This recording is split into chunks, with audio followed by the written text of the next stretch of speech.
do dia 14 de abril de 1912, um iceberg foi o suficiente para furar o casco desse navio e levar à morte 1.523 passageiros. Só aproximadamente 700 pessoas sobreviveram daquele naufrágio. Eu podia citar tantos outros, mas vou citar mais um. Os Beatles, quem era do mundo aqui, né? Se lembra bem disso? É bem capaz de ter um disco lá de 78 rotações, ou um long play, guardadinho, já até amareladinho. Quando estavam no auge de sua carreira, em Londres, na Inglaterra, numa entrevista, John Lennon, que era o líder do conjunto, disse assim: o nosso conjunto é mais popular do que Jesus Cristo, portanto não precisamos dele. Se envolveu com a seita hinduísta Hare Krishna, com satanismo e outras consequências funestas que envolveram a vida desse artista. Nós estamos falando em dependência de Deus. E nós poderíamos resumir, e ninguém melhor do que o próprio Senhor Jesus, que viveu isso intensamente, diuturnamente,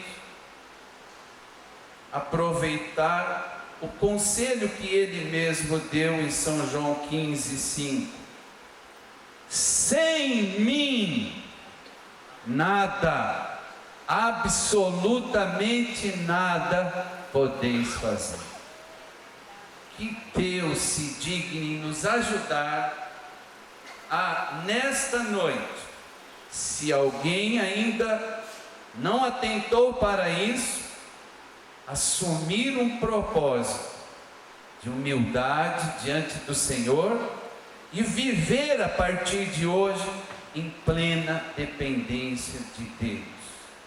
Mas aqueles que já experimentaram isso, que renovem nesta oportunidade esse seu propósito. Querem ser vencedores, querem ser bem-sucedidos na sua vida espiritual, ministerial, profissional, familiar, cultural, etc. Dependem totalmente de Deus. A segunda chave, ainda bem que eu não vou fazer 30 chaves, só faltam mais duas.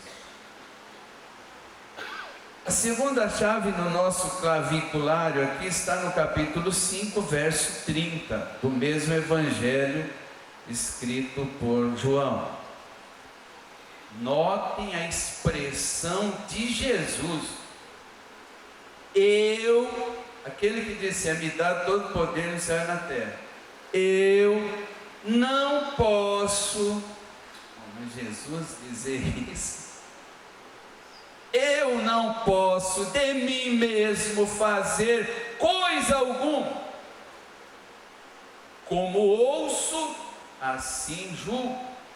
E o meu juízo é justo, porque não busco a minha vontade, mas a vontade do Pai que me enviou. Se a primeira chave chama-se como mesmo?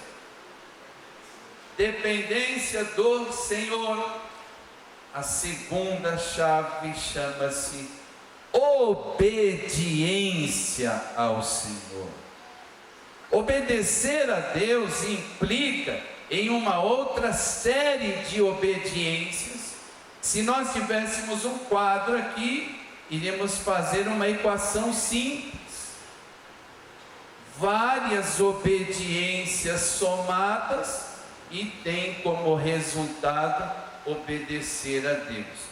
A propósito, quantos aqui nesta noite são obedientes a Deus? Pode levantar a sua mão? Isso é muito bom. É sinal de que o Espírito de Deus está nesse lugar. Porque a casa de Deus não é lugar de desobedientes. Certamente o Senhor está se agradando desta reunião nesta noite. Filhos devem ser obedientes a seus pais, está lá em Efésios 6, 1 a 3.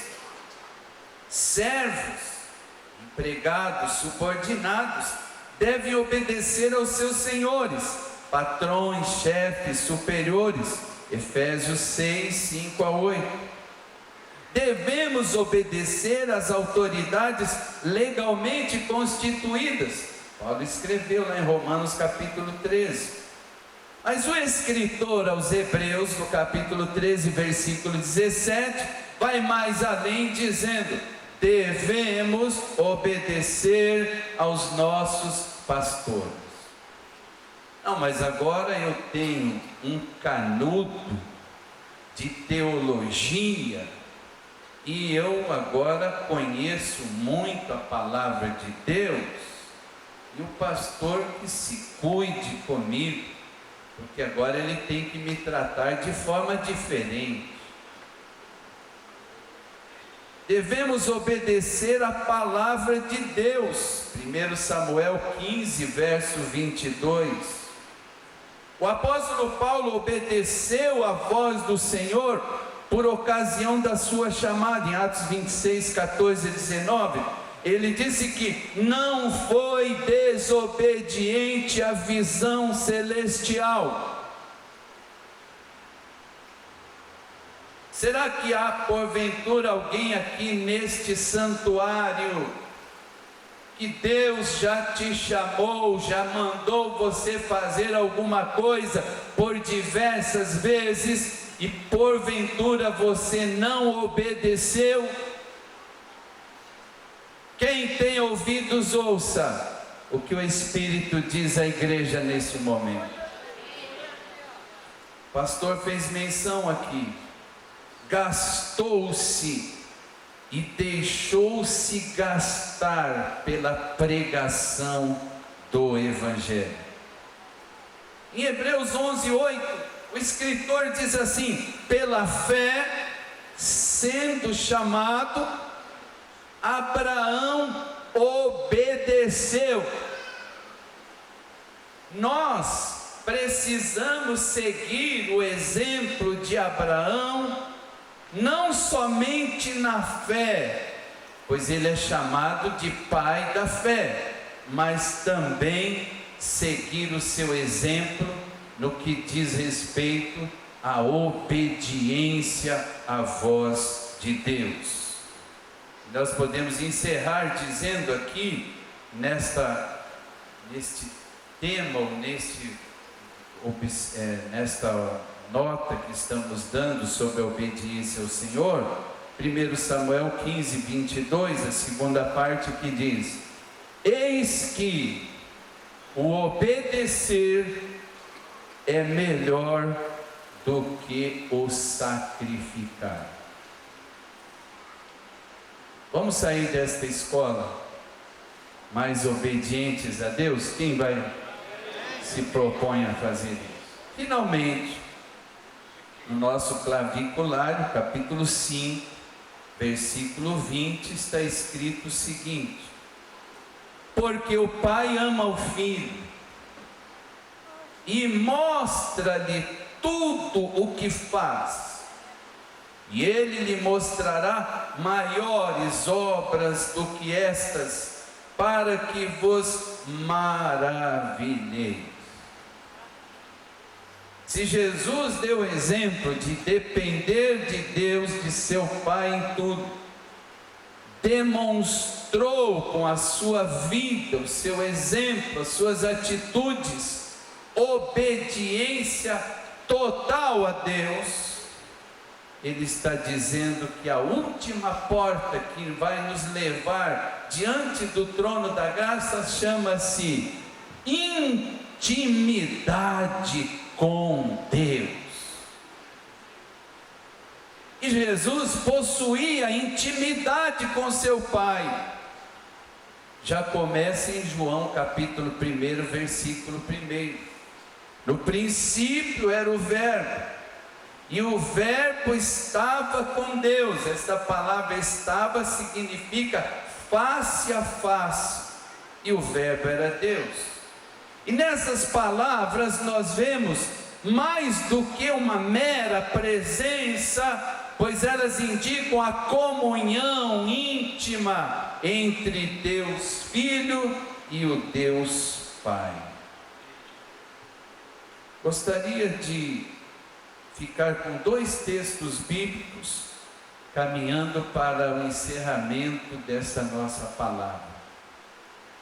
2 palavras que chamam muito a minha atenção, e que numa comparação nós podemos extrair algumas lições práticas para a nossa vida cristã.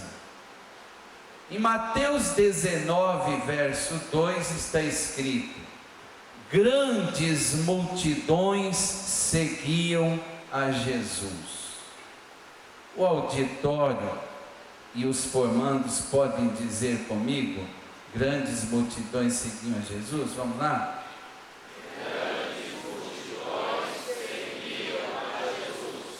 Em Deuteronômio 10, 17 já está escrito assim: Deus não faz acepção de pessoas. Esse é um dos textos mais lindos da Bíblia, porque se esse texto não tivesse sido escrito, eu não poderia estar aqui nesta noite. Deus tinha 1001 motivos para dizer por que eu não poderia estar aqui, mas Ele resolveu deixar na sua palavra esta palavra tão gloriosa que eu acho, tão animadora. Vocês podem dizer: Deus não faz acepção de pessoas? Deus não faz acepção de pessoas. No entanto, no seu curto ministério terreno, aproximadamente 3 anos e meio, Jesus pregava para toda a multidão.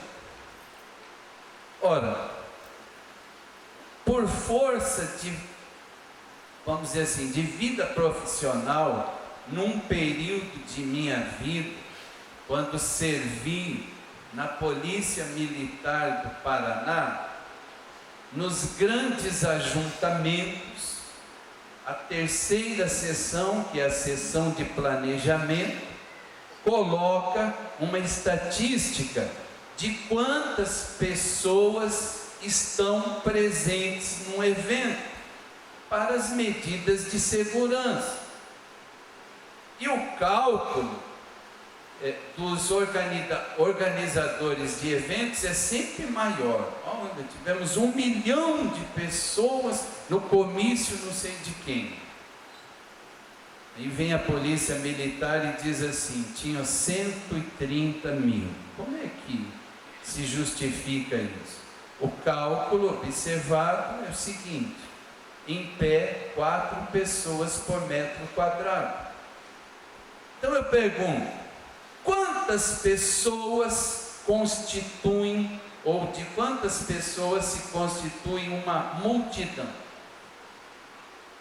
Ninguém pode dizer, é bastante gente.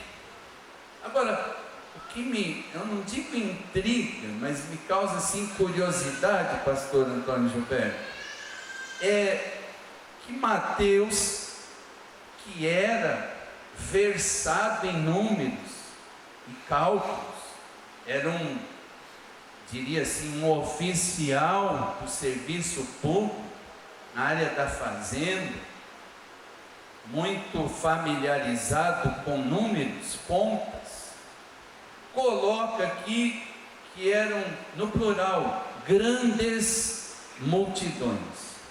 Ora, se uma multidão, naquele tempo, talvez eles não conhecessem ainda essa regra de 4 por metro quadrado, já era muita gente. Agora, grande multidão parece uma redundância. Se a multidão colocar grande, eu penso que é para acentuar bem. Agora, no plural, grandes multidões, era muita gente. E continua assim no mundo em que nós vivemos hoje. No mundo com mais de 6 bilhões de habitantes, hoje nós temos mais de 2 bilhões desses habitantes que se dizem cristãos. Só Deus sabe desse universo quem é sincero ou não, mas estatisticamente nós temos mais de 2 bilhões. Continua a ideia de grandes multidões seguindo a Jesus, movidas por interesses dos mais diversos. E Jesus pregava para essas grandes multidões. Eu imagino que num determinado dia Jesus fez um segundo culto, uma expressão que para os irmãos aqui não é muito familiar, mas em igrejas menores se faz 2 cultos para que todos possam participar. Antes, e creio que na liturgia dos avisos finais, talvez um porta-voz do colégio apostólico tenha dito: atenção, e como o irmão Tadeu, certamente sem o laptop, uma relação, e disse o nome de 70 deles, que não fosse embora, que Jesus tinha uma palavrinha para dar para eles depois do culto. E nós sabemos muito bem que Jesus disse: separou aquele grupo em 35 duplas, disse para eles que eles teriam uma missão específica de curar os enfermos e libertá-los dos demônios em seu nome. E para que isso ficasse materializado, ele resolveu soprar em direção a eles, como se estivesse credenciando aqueles 70 para uma unção específica do Espírito Santo, para serem bem-sucedidos na sua missão. Todos nós conhecemos, e a êxtase e a alegria dessas 35 duplas de prestar o seu relatório de como Deus curou e libertou os demônios em seu nome. E eu fico pensando, quem sabe Jesus encostado em uma árvore bem grande, daquelas da Palestina, e dando um sorriso, como quem quisesse dizer: vocês estão alegres só por isso? Oh, só por isso. Um obreiro que trabalha incansavelmente na obra do Senhor, e quando ele ora o doente é curado, e quando ele ora os demônios saem. Jesus vem dizer: só isso? Só por isso? Vocês deviam estar mais alegres, porque o nome de vocês 70 estão escritos no livro da vida.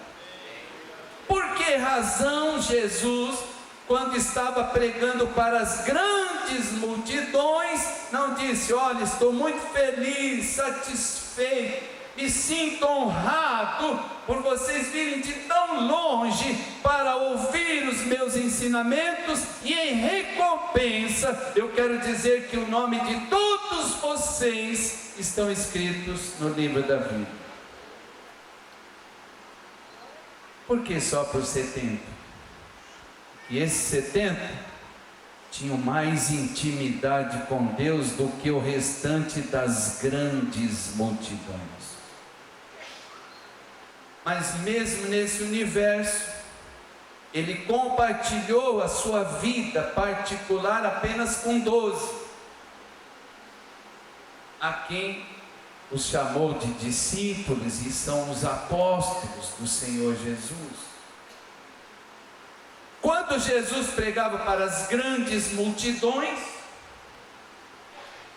ele pregava em parábolas e enigmas. Quem quisesse entender teria que fazer um exercício mental para ter a sua conclusão do que Jesus queria dizer. E já no, entre aspas, segundo culto, reunia com os 12 e dizia: olha, tudo aquilo que eu falei em mistério e parábola, eu quis dizer assim, assim, assim.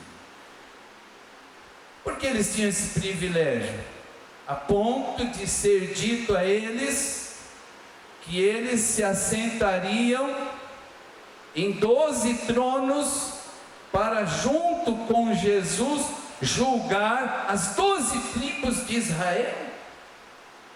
É porque eles tinham mais intimidade com o Senhor do que o restante da multidão. Mas Jesus gosta de refilar mesmo, de fazer, colocar numa peneira mesmo. E desse colégio apostólico ele escolheu só 3: Pedro, Tiago e João. E disse para os homens: vocês ficam aqui, não tenham pressa, nós 4 vamos subir até o alto desse monte, e não temos hora para voltar, não se preocupe. Todo mundo bem, subiram, todos nós, em razão do horário, eu não vou entrar em detalhes, a transfiguração aconteceu. Os 3 únicos seres humanos de toda a história da humanidade, e depois deles, enquanto Jesus voltar, não haverá outro ou outros, que tiveram o privilégio de ver Jesus com o corpo glorificado, assim como nós que permanecemos firmes até a morte, haveremos de vê-lo também com esse corpo. Esses 3 eram os preferidinhos de Jesus, eles tinham alguns privilégios em relação aos 12, aos 70 e à multidão, não. Eles tinham mais intimidade com Deus. Mas passando na peneira, tinha um deles, interessante, esse um deles, que não era o Pedro, que sempre estava na frente, saía na frente, não teve esse privilégio. Disse um irmão uma vez, era um tal de João, e João já naquela época era um nome muito comum, e as pessoas eram conhecidas por nome e não pelo sobrenome, e regra geral se associava aquela pessoa ao pai, ao avô, aquilo que ele fazia, a sua origem, a sua profissão. E neste caso aqui, quando Jesus se referia, ou quando alguém se referia a esse tal João, tinham que dizer necessariamente o discípulo a quem Jesus amava. Meu Deus do céu, Deus amou muito de tal maneira que, então, será que Jesus só amava o João? Mas era público e notório esse amor de Jesus por João. O discípulo